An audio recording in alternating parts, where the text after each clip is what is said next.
Bonjour à tous, merci de votre présence. Alors, je vais en quelques mots vous présenter comment va dérouler cette conférence.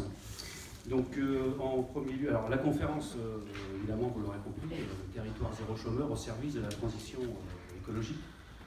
Ça passe bien Voilà. Pardon ? Si tu tiens bien devant, c'est bon. Oui, c'est ça. Je ne suis pas très habitué, vous m'excusez.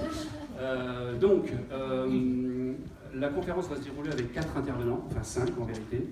Donc le premier intervenant, c'est Philippe Lalique, qui est trésorier de l'association Équilibre Monétaire, à l'origine du Méro et cofondateur de la MAP du Gâtinais. Lui va nous recontextualiser, non pas l'histoire de l'expérimentation territoire zéro chômeur, mais comment dans les 3 derniers siècles, on a déjà eu ce type d'initiative au niveau de l'Europe et des États-Unis d'ailleurs. Le deuxième intervenant c'est Christian, voilà, Christian Monin, qui est le coordinateur sur la thématique rénovation énergétique pour le PETR du Montarpois en Gâtinais. Alors lui va nous expliquer l'intérêt que pourrait avoir cette expérience pour accélérer les problématiques de rénovation énergétique sur le Gâtinais, problématiques qui se développent trop lentement à son goût. Alors le troisième intervenant, c'est Yann Dumas, voilà, ingénieur écologue, qui est responsable, entre autres, à l'Arboretum, de l'association Culture des Bars, et qui, lui, a quelques idées pour nous expliquer comment l'Arboretum des Bars pourrait être intéressé par une démarche comme territoire zéro chômeur, afin de travailler sur, la thématique de la biodiversité, puisque c'est l'une des deux thématiques que nous aborderons avec la rénovation énergétique. Alors pour vous expliquer comment tout cela fonctionne et comment cela pourra fonctionner sur le territoire du Gâtinais, nous avons à nos côtés Marie-Laure Brunet, qui est la directrice actuellement de l'EBE. Alors je vais essayer le trou. Entreprise appui d'emploi sur Prémery dans la Nièvre, qui comporte à peu près 5000 habitants, un petit peu plus. Oui. Voilà. Et le BE qui a 92 salariés. Et le BE qui comporte actuellement 92 salariés. Donc voilà, là cette dame a l'expérience depuis 2 ans, mais même plus déjà, voilà. Et donc viendra nous expliquer comment fonctionne ce concept et pourquoi ce concept pourrait s'appliquer éventuellement au territoire du Gâtinais, sachant qu'actuellement en France, nous en avons une dizaine qui sont en cours d'expérimentation. Aujourd'hui, ils sont en cours d'audit aussi, en partie. C'est fini. Voilà. Donc, deuxième partie. Voilà, il y a une deuxième partie qui se prépare, et pour cette deuxième partie, a priori, on aurait de nouveaux territoires qui pourraient s'y inscrire. Oui. Voilà, c'est dans ce but que nous réalisons cette conférence, pour peut-être motiver certains d'entre vous pour épauler une initiative de ce type sur le territoire du Gâtinais. Voilà. Alors pour terminer, je me présente, Éric Monja, je suis journaliste indépendant et cofondateur du magazine Ruralis, qui traite des territoires ruraux innovants et qui sera donc disponible à partir de la mi-février dans le Gâtinais et en librairie au niveau national. Mais sur le Gâtinais, vous pourrez commencer à le trouver à partir de la mi-février. Voilà. En librairie. Bien. On est bon. Donc, Philippe va vous expliquer en quelques mots, vous recontextualiser l'historique du concept, en vous expliquant effectivement que l'État employeur en dernier ressort est une idée assez ancienne déjà. Merci. Donc, je vais rappeler quelques éléments assez fondamentaux que la plupart d'entre vous connaissent bien, je pense. Donc, nous sommes actuellement dans une dynamique de destruction et de précarisation généralisée qui se manifeste d'une part chez les êtres humains par un chômage de masse et par la fermeture de nombreuses entreprises, et également chez les salariés du secteur privé par la peur de perdre son emploi. Du côté de la précarité qu'on peut qualifier d'écologique, on a des phénomènes extrêmement inquiétants. On a un déclin massif des populations d'oiseaux. Un tiers des oiseaux de nos campagnes ont disparu en 15 ans. Dans le monde, 40% des espèces d'insectes sont en déclin et un tiers sont menacées. Et on peut constater chaque jour également un dépérissement des épicéas, par exemple, Et on sait qu'avec le changement climatique, nous ne savons pas à quoi ressembleront nos forêts dans les décennies à venir. Donc si nous voulons nous en sortir, il faut absolument qu'on fasse un pas de côté et qu'on casse cette dynamique-là. Et imaginez que les chômeurs ne sont pas un problème, mais une solution. Voilà, donc quelques données par rapport au chômage.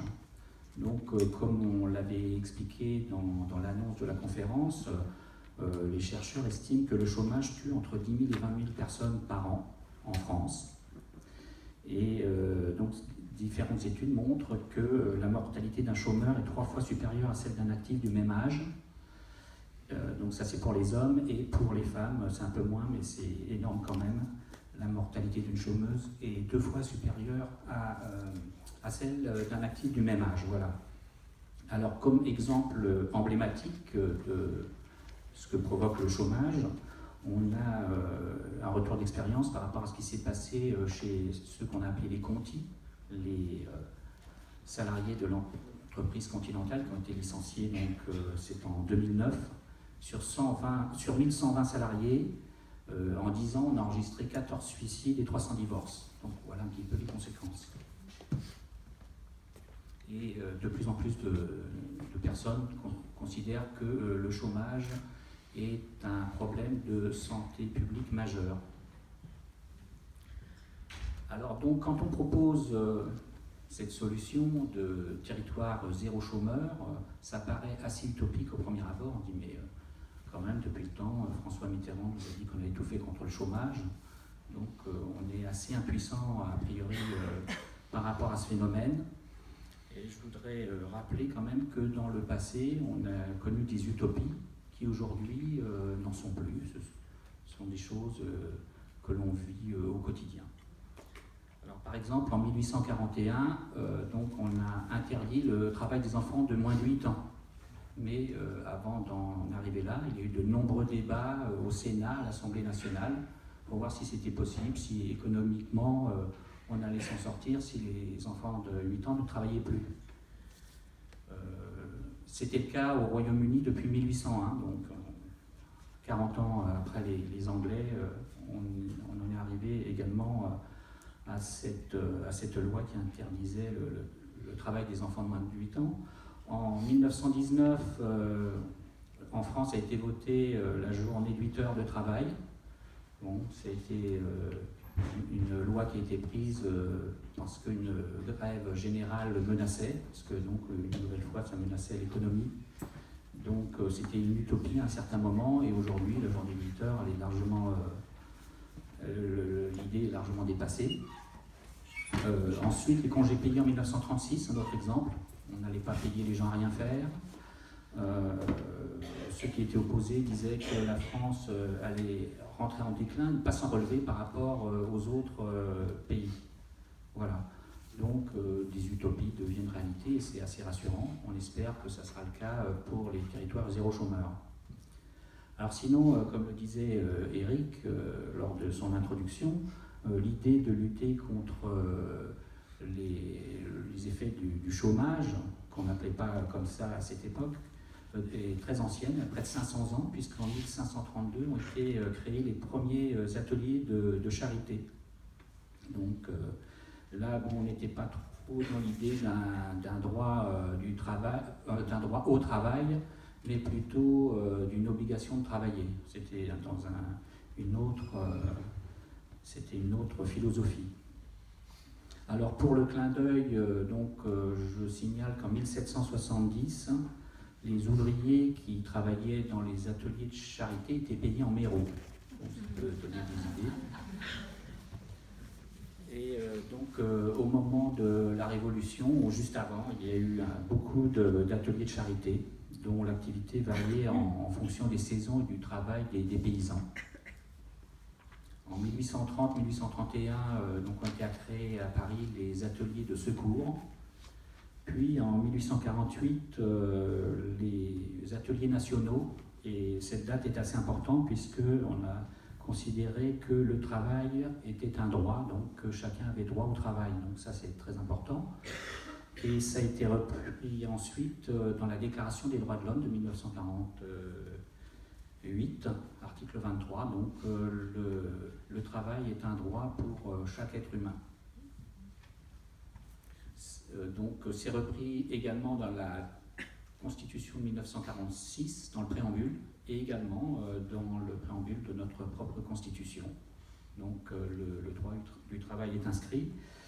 Mais malheureusement, le Conseil constitutionnel en 1983 a considéré que l'obligation de l'État dans ce domaine était donc une obligation de moyens et non pas une obligation de résultat. C'est-à-dire que l'État, à partir du moment où il avait créé l'ANPE et la CEDIC, devenue Pôle emploi, eh bien, il n'avait pas d'autre responsabilité que d'accompagner socialement les chômeurs.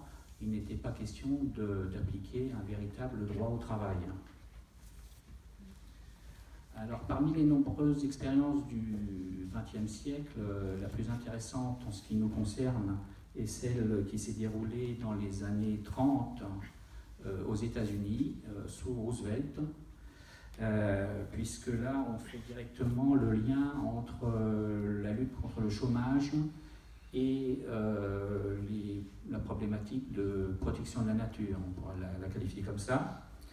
Et donc, entre 1933 et 1942, 3 millions d'Américains ont été embauchés dans ces dispositifs, qui étaient très différents de ceux qu'on connaît actuellement. Ils étaient encadrés par l'armée.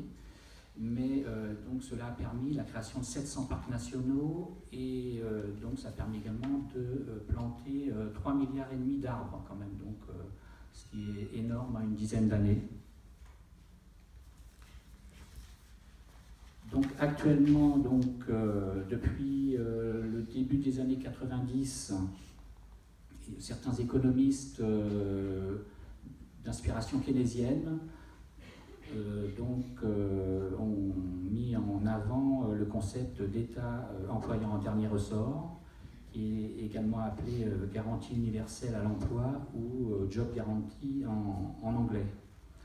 Donc les keynésiens considèrent qu'il y a des cycles économiques et que lorsque survient une dépression, le secteur privé n'est pas en capacité d'employer la main-d'œuvre disponible, et que dans ce cadre-là, en attendant la reprise, et de manière à ce que les salariés soient en bon état physique et mental, on va dire, pour la reprise, eh bien, l'État donc, doit les employer à des tâches d'utilité générale, et toujours sur la base du volontariat, hein. C'est pas du travail forcé, donc les chômeurs ont la possibilité de refuser, mais donc l'idée est qu'ils aient ce filet de sécurité extrêmement important.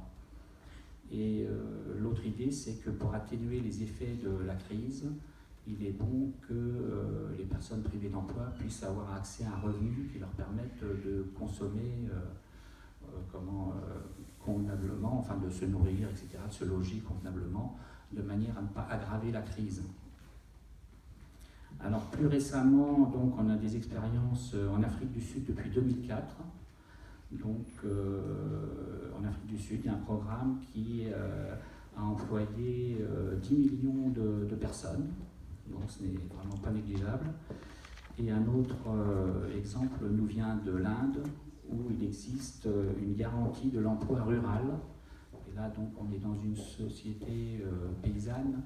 Et les paysans, à certaines périodes de l'année, lorsque les conditions ne sont pas favorables pour qu'ils travaillent la terre, sont embauchés par l'État. Donc ils construisent des canaux, des étangs, des puits, etc.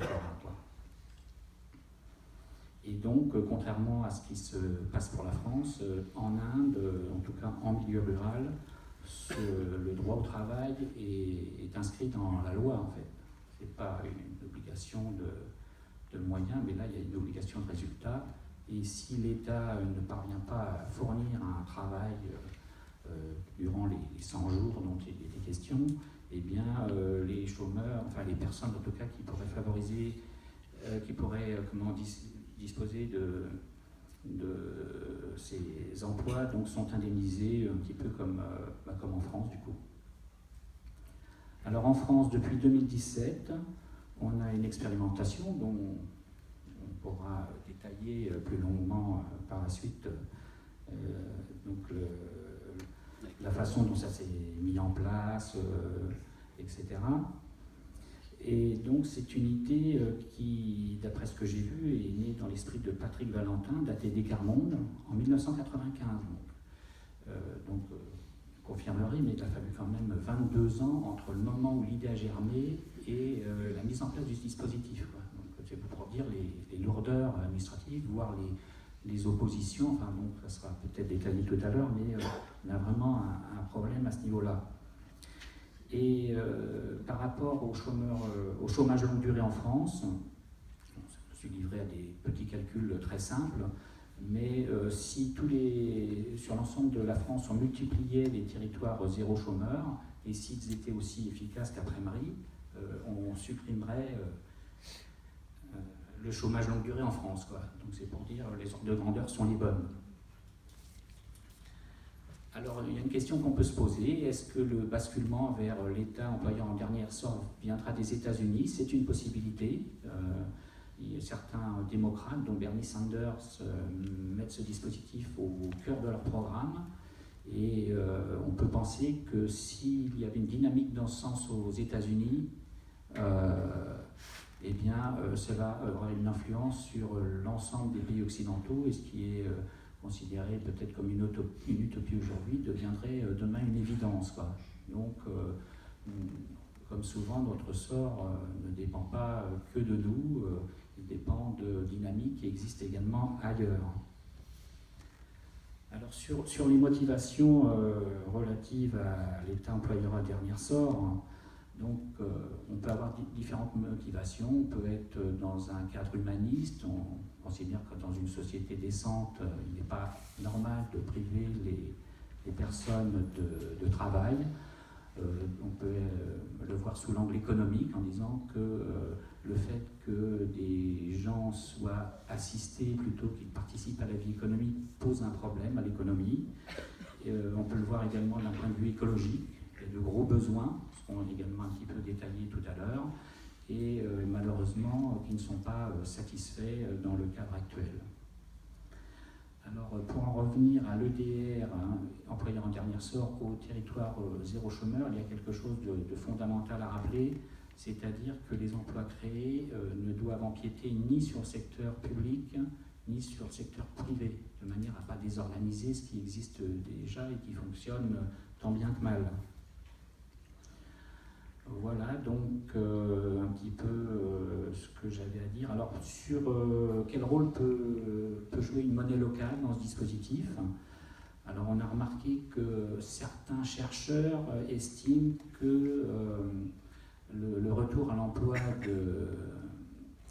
de chômeurs longue durée et les besoins qu'ils ont à satisfaire pourraient favoriser les importations, un petit peu comme les socialistes l'ont connu dans les années 80 où ils ont relancé le pouvoir d'achat et où on s'apercevait que cette relance du pouvoir d'achat servait à importer des produits venant du Japon.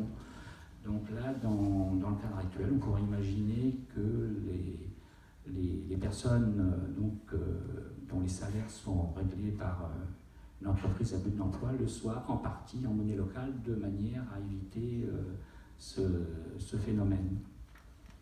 Voilà donc un petit peu la présentation que je voulais faire avant de passer la parole donc à deux autres intervenants par rapport à des besoins qui existent, parce que donc il va falloir recenser les besoins sur le territoire qui ne sont pas satisfaits.